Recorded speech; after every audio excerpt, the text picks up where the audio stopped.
Friend কেমন আছো তোমরা সবাই? শ্রাবণের গল্পের অন্যটি ব্লগে তোমাদের সবাইকে স্বাগত জানাচ্ছি। এখন বাজে সকাল 6:30। ঘুম থেকে উঠে পড়েছি 6টার সময়। ঘুম থেকে উঠে বাইরে দেখছি ভীষণ বৃষ্টি হচ্ছে। কদিন এত বৃষ্টি হচ্ছে সেটা আর কি বলবো। তো তারপরে চলে গেলাম চা খেতে। আর অন্য দিনের মতন আজকেও কিন্তু দেখো চাটা কিন্তু বাটিতে নিয়েছি, তাতে চাটা ঠান্ডা হয়ে যায়। কারণ ঠান্ডা না হলে আমি চা খেতে পারি না, গরম চা। আর কখন আমি কাপে রাখবো, কখন ঠান্ডা হবে তারপরে খেতে হবে, ওই জন্য একবারে ডাইরেক্ট বাটিতে নিয়ে নিয়েছি। সকালে রান্নাবান্না করব, পুজো করব, তারপর ড্রয়িং করতে যাব।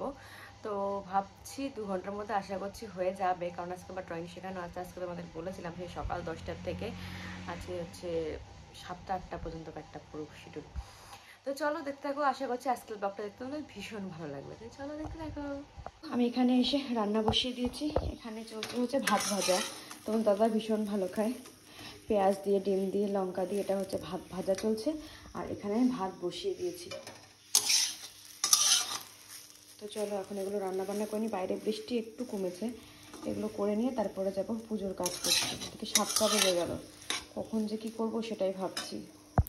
তো দেখো তারপরে বাইরে চলে এসেছি, দেখছি তাও প্রচুর বৃষ্টি হচ্ছে, একটুও বৃষ্টি কমছে না। তাহলে আমি ফুল তোলা, বাইরে যে কাজগুলো রয়েছে ঠাকুরের, সেগুলো আমি কি করে করব সেটাই ভাবছি। আবার এদিকে যদি লেট হয়ে যায় তাহলে আমার ড্রয়িং শেখাতে যেতেও লেট হয়ে যাবে।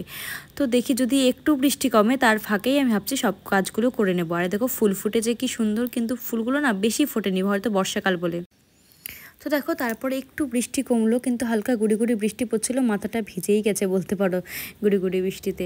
আর এদিকে দেখো এখানে পুজোর বাসন রাখা আছে, পুজোর বাসনটা মাজবো। আর তুলসী পিঠে ধোয়া হয়ে গেছে। এদিকে ফুল কিছুটা তুলেছি, কিন্তু সব ফুল এখনও তুলে উঠতে পারিনি, মানে কিছুটা ফুল তুলতেই বৃষ্টি নেমে গেছিলো, তাই ঘরে চলে গেছিলাম। আরেকটা জিনিস, দেখো জামরুল গাছে জামরুল আবার হয়েছে, মানে দুবার হলো।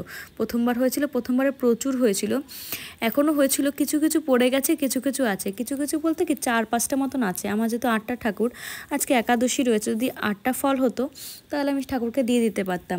এমনিতেও তো আমি ফল এনেছি, আজকে আনারস এনেছি, তারপরে কলা থাকে, সাবু থাকে, যেগুলো মানে একাদশীতে মোটামুটি দেওয়া যায়। আমি প্রত্যেক একাদশীতেই ঠাকুরকে ফল দিই, প্রসাদ দিই। আর অন্যান্য সময় আমি ফল প্রসাদ সাথেও দিই, কিন্তু একাদশীতে ফল প্রসাদ ছাড়া আমি অন্য কোনো কিছু দিই না। আর এদিকে দেখো চলো ফুলটা তুলে নেওয়া যাক। আমার না ভীষণ ভালো লাগে ঠাকুরের কাজ করতে, জানি না কেন, একটা অন্যরকম আনন্দ, একটা অন্যরকম অনুভূতি যেন আমি ঠাকুরের কাজ করতে গেলে পাই। সত্যি কথা, এরকম আনন্দ যেন আমি কোথাও পাই না, এরকম মনে হয়। আর এই যে দেখো টগর ফুলগুলো ফুটেছে, কিন্তু বৃষ্টিতে না খুব একটা বেশি হয়নি, অল্প কটা হয়েছে। আমার যেখানে এক সাজি ভরে যেত, সেখানে যে কটা হয়েছে আপাতত সে কটাতেই কাজ চালিয়ে নিই। দেখো, আর টগর ফুলগুলো না খুব ভালো লাগে। মোটামুটি বাড়িতে পুজো দেওয়ার জন্য টগর ফুলটা ঠিক আছে, যেহেতু অল্প জায়গার মধ্যে কিন্তু অনেক ফুলগুলো ফোটে প্রত্যেক দিনই।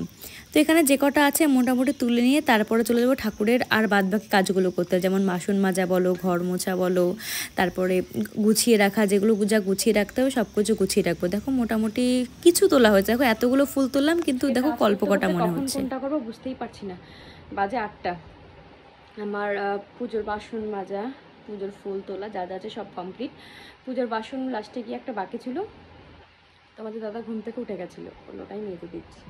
বললাম না, আগের থেকে মোটামুটি হেল্প করে। তো এখন বিছনা তুলছি। এই যে দেখো প্রায় তোলাই হয়েই গেছে, বিছনাটা ছাড়বো এখন। তারপরে যাবো স্নান করতে। স্নান করে এসে পুজো করে খেয়ে দিয়ে রেডি হয়ে তারপর আমাকে বেরোতে হবে, যেহেতু ড্রয়িং শেখানো রয়েছে। কিন্তু বাইরে পড়ছে প্রচুর বৃষ্টি। আজকে আমি কী করে যাব আমি সেটাই ভাবছি। তো যাই হোক, যেন যেতে পারি, এটাই হচ্ছে কথা। তাহলে ড্রয়িংটা শিখে আসতে পারবো, তারপরে বাড়িতে সারাদিন ধরো আজকে 1টা থেকে 7:30-8টা পর্যন্ত।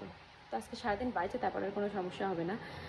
তো চলো দেখতে থাকো ব্লগটাকে, দেখি কী করা যায়।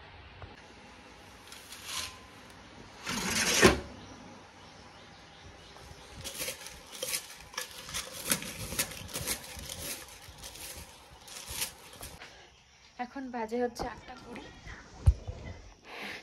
স্নান করে আসলাম, এবার যাবো পুজো দিতে। তো চলো এখন পুজো দিয়ে নেওয়া যাক।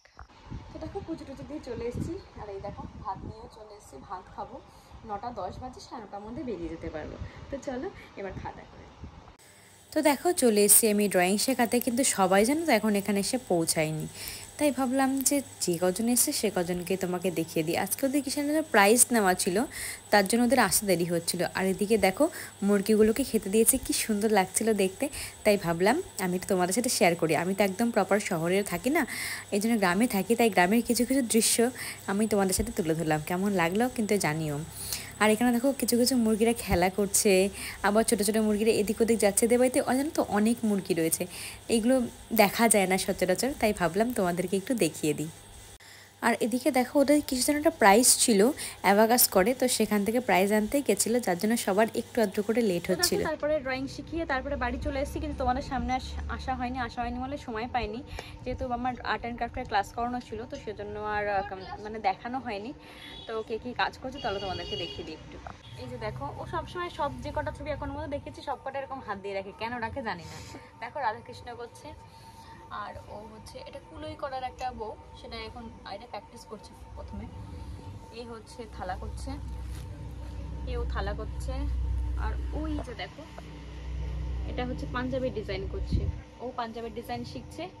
আর ও দেখো তারপরে আর সামনে আসতে পারিনি, তার কারণে 9:30টার সময় 8:45-এ আমার ক্লাস করানো শেষ হয়েছে। তারপরে গান শেখানো ছিল, মানে বললাম না রবিবার দিনটা ভীষণ ব্যস্ত থাকি, তো তারপর না একটু চা খেতে হয়েছিল। চা খেয়ে কিছু ওয়াশিং মেশিনে দিয়েছিলাম, ড্রাই করলাম, ওগুলো নাড়াচাড়া করে রান্না বসিয়ে দিয়ে চলো দেখিয়ে আসি।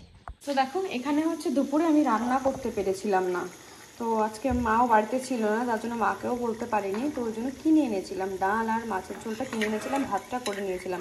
আসলে সারাদিন ব্যস্ত থাকি, তো এত বড় বড় পিস দিয়েছিল, খেতে পাইনি আমরা দুজন। এখানে হচ্ছে ভাত হয়ে গেছে, ভাত উপর দিয়েছি, ডাল সিদ্ধ দিয়েছিলাম, মানে দুপুরে ডালও এনেছিলাম বুঝলি। তা দুপুরে রান্না তো হয়তো অনেক আগে রান্না করেছিল, বলতে পারবো না, ওটা নষ্ট হয়ে গেল, তাই ডাল সিদ্ধ দিলাম। ডাল আর করবো না, ডাল সিদ্ধ দিয়েছি। আর এই যে এটাতে মাছ জাল দিলাম, এটা একটু ধুয়ে নেবো, কালকে সকালে আবার ভোরবেলা একটু বেরোনো আছে, কোথায় বেরোচ্ছি না বেরোচ্ছি সব কিছু জানতে পারবে। তো চলো এখন কি করব, এটাকে রান্না করলাম, তো এটাকে পুরো আগে ক্লিন করে নিই চলো।